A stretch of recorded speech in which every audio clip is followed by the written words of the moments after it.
아니 광복 80주년을 맞아서 우리 일본에게 나라를 빼앗기고 짓밟히게 되면 나라 전체가 무력감에 빠질 수밖에 없겠죠. 이스라엘 백성들도 그래서 여러 가지 상처와 아픔과 무력감 속에 있었습니다. 포로 신분으로 살다가 고국으로 돌아온 이스라엘 백성들이 막상 와보니까 미래에 대한 꿈을 꾸기보다는 고통스러운 상황 때문에 불편하고 어려운 현실 때문에 낙심하고 또 절망하면서 시간을 보냈습니다. 이들을 위로하고 격려하는 책, 그들의 무력감을 뛰어넘는 하나님의 생생한 그 역사가 실제로 스가랴서 말씀을 통해서 선포됐고 그 말씀이 시대를 지나서 지금도 이루어지고 있음을 우리가 함께 기억하며 오늘도 그 말씀 앞에 든든하게 서시기를 간절히 축복합니다. 스가랴라고 하는 이름 자체가 하나님이 위로하신다 이런 의미를 가지고 있습니다. 나라 전체가 무력감에 빠져 있는 그런 상황 속에서 하나님이 말씀하시는데 그 백성들을 격려하고 위로하는 말씀 중에 제가 생각할 때 제 주관적인 판단입니다만은 최고의 위로의 말씀은 4장 6절이라고 생각을 합니다. 그가 내게 대답하여 이르되 여호와께서 스룹바벨에게 하신 말씀이 이러하니라. 만군의 여호와께서 말씀하시되 이는 힘으로 되지 아니하며 능력으로 되지 아니하고 오직 나의 영으로 되느니라. 이렇게 말씀하고 있습니다. 한번 따라서 볼까요? 이는 힘으로 되지 아니하며 능력으로 되지 아니하고 오직 나의 영으로 되느니라. 다른 번역본을 보니까 힘으로도 되지 않고 권력으로도 안 된다. 이렇게 이야기하고 있습니다. 여기서 말하는 이제 힘과 권력이라고 하는 것은 우리 인간이 또 개인적으로 아니면 집단으로 낼 수 있는 능력을 말합니다. 인간의 힘의 총합, 집단 지성이나 집단 권력의 힘을 다 가지고 와도 안 된다는 것입니다. 인간의 힘으로는 도저히 안 되고 오로지 하나님의 영, 하나님 자신이 이 일을 이루실 것이다. 이스라엘을 다시 회복할 것이다. 이렇게 말씀하고 있습니다. 요즘에 이 말씀을 많이 묵상합니다. 저도 목회를 하면서도 이런 무력감을 느낄 때가 많기 때문에 그렇습니다. 교회는 인간의 계산이나 지식이나 전술로 경험으로 절대로 세워지는 것이 아닙니다. 하나님 나라는 압도적인 실제입니다. 하나님에게 주도권이 있는 것입니다. 인간이 하나님 나라를 세워가거나 인간이 하나님 나라를 확장할 수 있는 것이 아닙니다. 하나님의 말씀이 임할 때 그 하나님의 나라가 함께 세워져 가는 것입니다. 교회뿐만 아니라 우리 인간의 삶도 마찬가지죠. 우리의 의지와 노력으로 생명을 낳을 수도 없고 그 생명을 자라게 할 수도 없고 의미를 부여할 수도 없습니다. 우리 자녀 교육도 마찬가지고요. 또 자녀가 아플 때도 마찬가지고. 예를 들어서 우리가 자녀들이 어렸을 때 가장 힘들었던 것 중에 하나가 애들이 열이 오르는 거 아닙니까? 갓난아기가 열이 오를 때 우리 인간은 무력감을 느끼지 않습니까? 우리가 해줄 수 있는 것이 없습니다. 우리 인생의 모든 방향도 마찬가지예요. 정직하게 따지고 들어가면 우리가 추구하는 행복도 그렇고요. 인간의 힘으로 그것을 얻어낼 수가 없어요. 그래서 우리는 고비마다 또 절망과 무력감을 느낍니다. 이스라엘 백성도 마찬가지입니다. 나라가 망하고 포로로 끌려갈 때 얼마나 무력감을 느꼈겠습니까?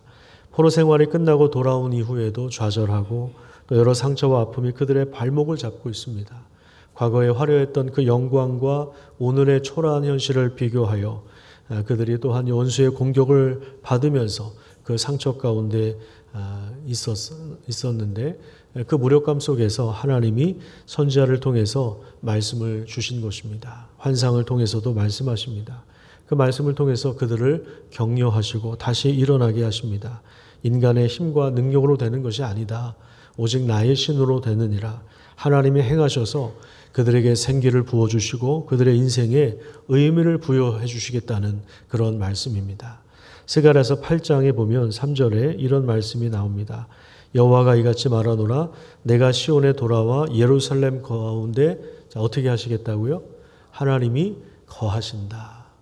예수가 거느리시니 즐겁고 평안하구나. 주야에 자고 깨는 것 우리 하나님이 우리와 함께 하신다라고 하는 그런 찬송의 고백도 있지만 이스라엘 백성들만 예루살렘에 돌아온 것이 아니라 하나님께서 예루살렘에 돌아오셔서 예루살렘 가운데 거하실 것이다. 이렇게 말씀하고 있습니다. 하나님이 거기에 함께 하시니까 예루살렘이 진리의 성읍이라 이렇게 일컬음을 받게 됩니다. 진리가 가득한 도시가 되는 것입니다.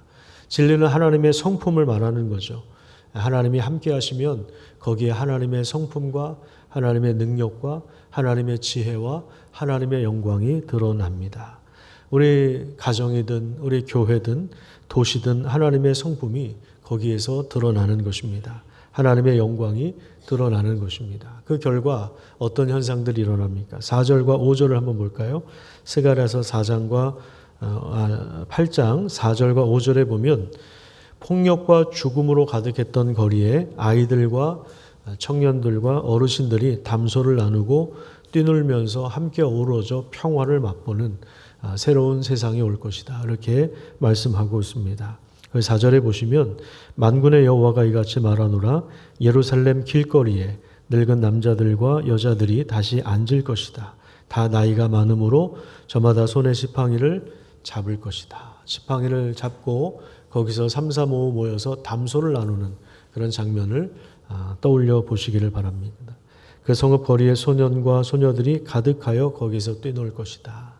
이 예루살렘 거리가 어떤 거리였습니까? 폭력과 그 잔인한 폭력으로 인한 살육과 전쟁의 그 비참함이 있었던 그 길에 이제 나이 드신 분들이 어린 아이들이 조화를 이루면서 평화로운 일상을 살아가는 그런 모습을 그려내고 있는 것입니다. 실제로 어떤 나라의 전쟁이 시작되면 젊은 사람들이 많이 죽죠. 그럼 몇십 년 동안 그 세대가 텅 빈 것처럼 그렇게 없어집니다. 그 세대 자체가 없어져요. 그러면 한동안 나이 드신 어르신들이 없게 됩니다. 몇십 년 동안 그렇게 됩니다. 근데 여기에 다시 회복이 임하는 그러한 모습을 보여주고 있는 거죠. 더 놀라운 일은 뭐냐면 하나님의 임재와 영광이 그 예루살렘에 가득하게 되니까 다른 민족이 그 도시로 몰려오는 것입니다. 20절부터 23절 말씀을 우리 같이 읽도록 하겠습니다. 시작. 만군의 여호와가 이와 같이 말하노라. 다시 여러 백성과 많은 성읍의 주민이 올 것이라. 이 성읍 주민이 저 성읍에 가서 이르기를 우리가 속히 가서 만군의 여호와를 찾고 여호와께 은혜를 구하자 하면 나도 가겠노라 하겠으며 많은 백성과 강대한 나라들이 예루살렘으로 와서 만군의 여호와를 찾고 여호와께 은혜를 구하리라. 만군의 여호와가 이와 같이 말하노라. 그 날에는 말이 다른 이방 백성 10명이 유다 사람 하나의 옷자락을 잡을 것이라. 곧 잡고 말하기를 하나님이 너희와 함께 하심을 들었나니 우리가 너희와 함께 가려 하노라 하리라 하시니라. 여러분 얼마나 영광스러운 장면입니까? 많은 이방 사람들이 다른 민족의 사람들이 예루살렘 사람들을 향해서 옷을 잡고 우리 함께 하나님을 예배하자. 우리들도 너희들과 함께 예배드리고 싶다. 그렇게 이야기하고 있는 거죠. 이 말씀은 실제로 아브라함에게 주신 언약의 말씀이 구체적으로 성취되는 것입니다. 하나님이 땅과 후손을 주시고 강대한 나라와 민족이 되게 하시며 복의 근원이 되게 하셔서 다른 민족에게 복을 가져오시는 그 놀라운 하나님의 뜻. 하나님은 한 번도 이스라엘만을 구원하시겠다고 하신 적이 없습니다. 이스라엘을 통해서 모든 민족을 복을 내려주시는 그것이 바로 그 하나님의 뜻인데 하나님은 이 특별한 언약의 관계, 이스라엘 백성들에게 먼저 허락하신 이 은혜를 포기하신 적이 없습니다. 비록 바벨론 강대국의 손을 빌어서 이스라엘 백성들을 심판하셨지만 심판의 목적은 심판 자체에 있는 것이 아니라 그들을 회복시키는 거겠죠. 그래서 이스라엘이 죄를 버리고 하나님께로 돌아오라고 하는 그런 강력한 징계의 성격을 가지고 있는 겁니다. 그래서 회복을 목적으로 하고 있는 거죠.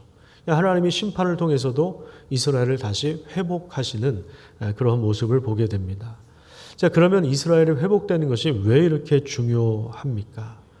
왜냐하면 이스라엘을 통해서 모든 민족에게 복을 주시는 것이 하나님의 뜻이기 때문에 그렇습니다.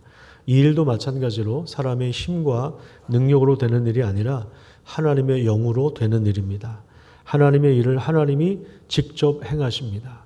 이 일이 어떻게 구체적으로 성취되었는가 하는 부분들을 오늘 본문이 우리에게 알려주고 있는데 9절 말씀을 같이 읽도록 하겠습니다. 9장 9절입니다. 시작. 시온에 따라 크게 기뻐할지어다. 예루살렘에 따라 즐거이 부를지어다.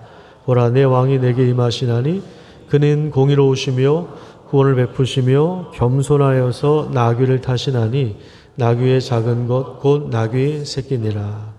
시온의 딸, 예루살렘의 딸이라고 하는 것은 그 도시를 의인화시켜서 그 주민을 부르는 것입니다. 그 주민들을 부르면서 즐거워하고 기뻐하라고 합니다. 축제의 함성을 외치라는 거죠. 그 이유가 무엇입니까?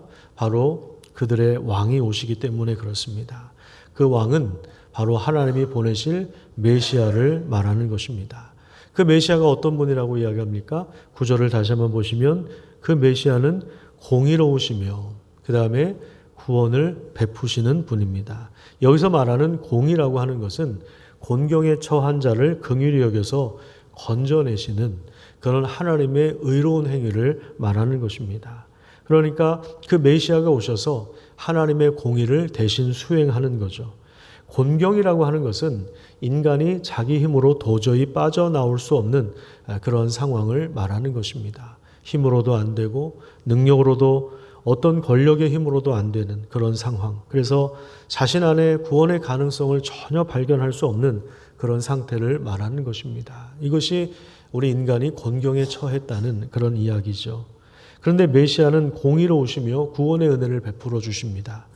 또 여기서 구원을 베푸신다고 했을 때 원어를 보면 수동태로 되어 있어서 그 메시아가 하나님께 전적으로 의존하고 있음을 보여줍니다. 그래서 나오는 내용이 뭐냐면 그분은 겸손하여서 나귀를 타신다는 것입니다. 나귀를 타셨다는 것은 비무장 상태로 오셨다는 것을 의미합니다.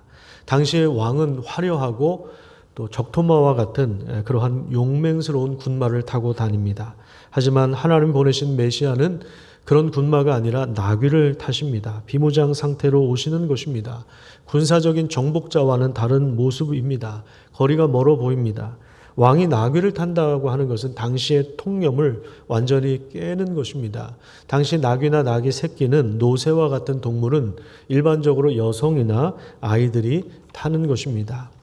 가장 강한 분이 가장 연약한 자의 모습으로 겸손하게 이 땅에 오실 것을 내다보고 있으며 그 일로 인하여 기뻐하고 즐거워하라고 선포하는 것입니다.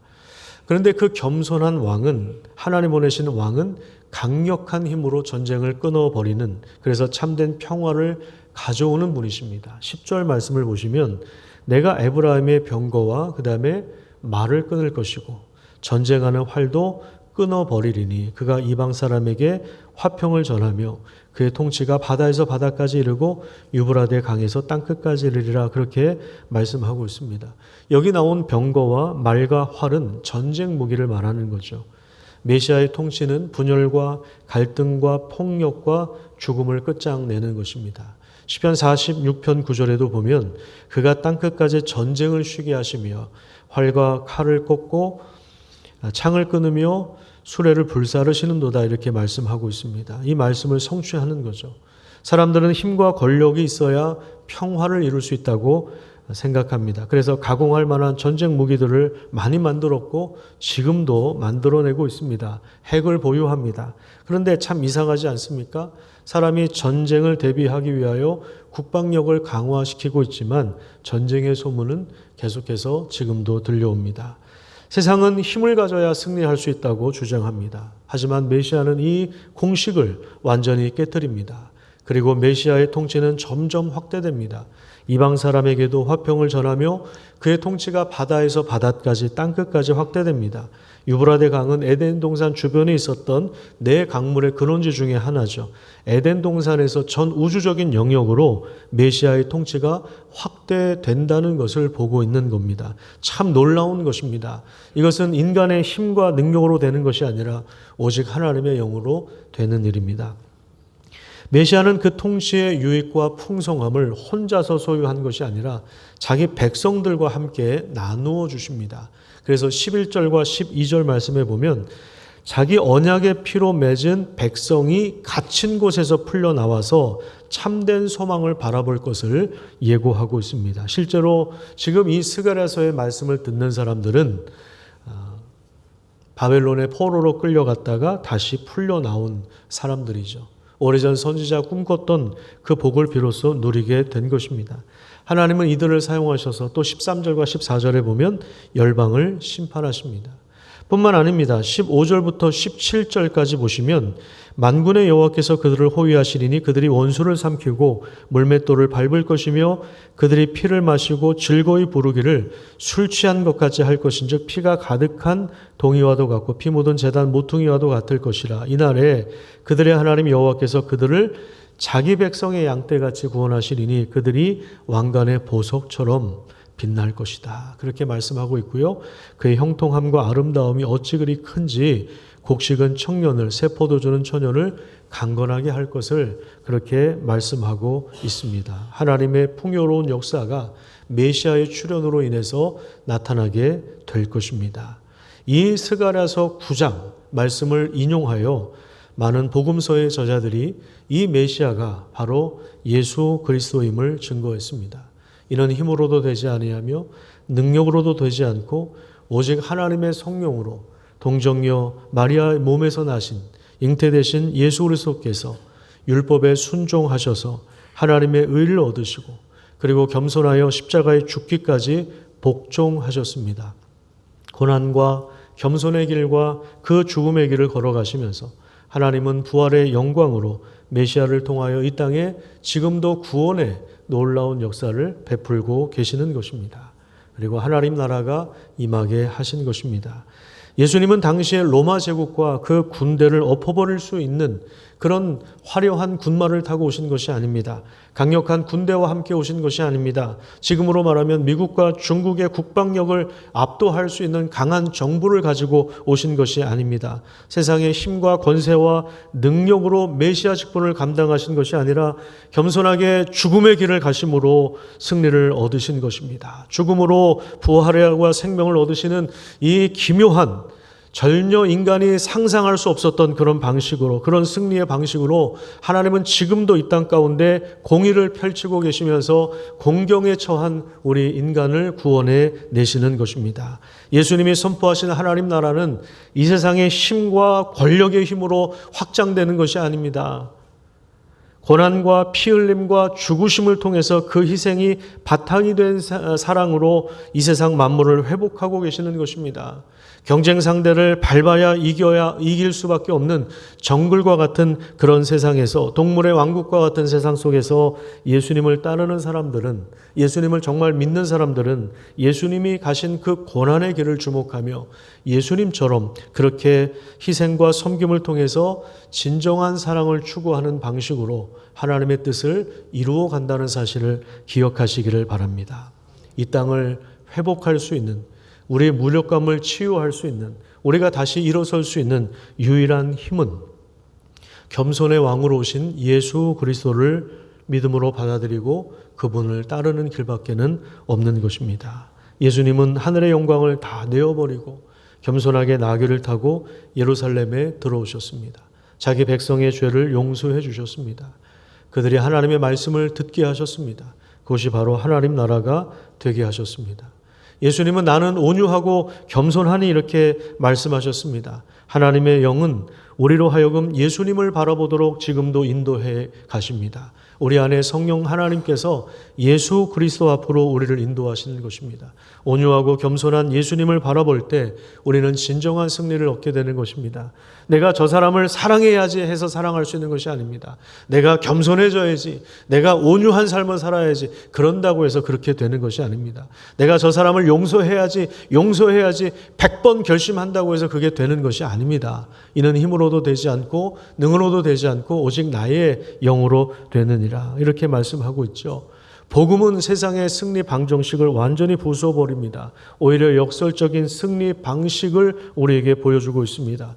죽어야 다시 사는 그 은혜를 보여주고 있는 것입니다. 스가랴 선지자를 통해서 예언하신 이 말씀이 지금 2500년 전에 예언된 그 말씀이 500년이 지나서 우리로 말하면 2000년 전에 예수님이 이 땅에 오심으로 실제로 성취되었습니다. 우리가 예수님을 믿음으로 받아들인다고 하는 것은 그분을 우리의 왕으로, 우리의 주님으로, 우리의 구원자로, 우리의 메시아로 인정하면서 살아가는 것을 의미하는 것입니다. 여러분, 지금까지 우리의 힘으로 살지 않았습니까? 우리의 지식으로 살아오지 않았습니까? 우리가 열심히 애를 쓰면서 살지 않았습니까?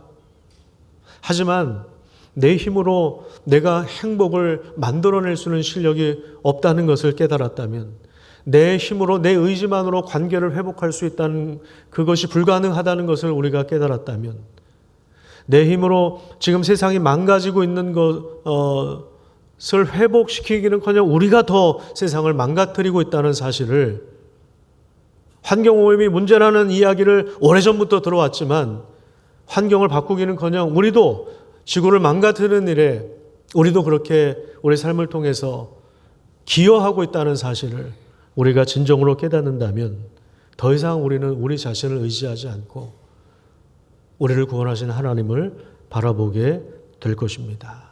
하나님이 보내신 그 겸손하신 왕 예수 그리스도를 진정 믿음으로 받아들이는 귀한 은혜가 있기를 간절히 축복합니다. 우리 모두는 이런 곤경에 빠져 있기 때문에, 그 죄의 문제에서 허덕이고 있기 때문에, 여러분 늪 아시죠? 늪.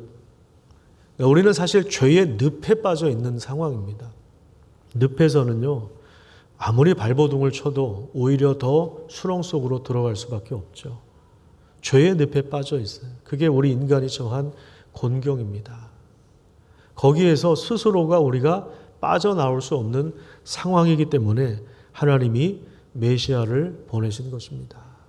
그 메시아에 대한 태도가 우리의 삶을 결정하는 것이고, 그 메시아를 실제로 받아들이느냐에 따라서 우리의 사실 운명이 달라지는 것입니다.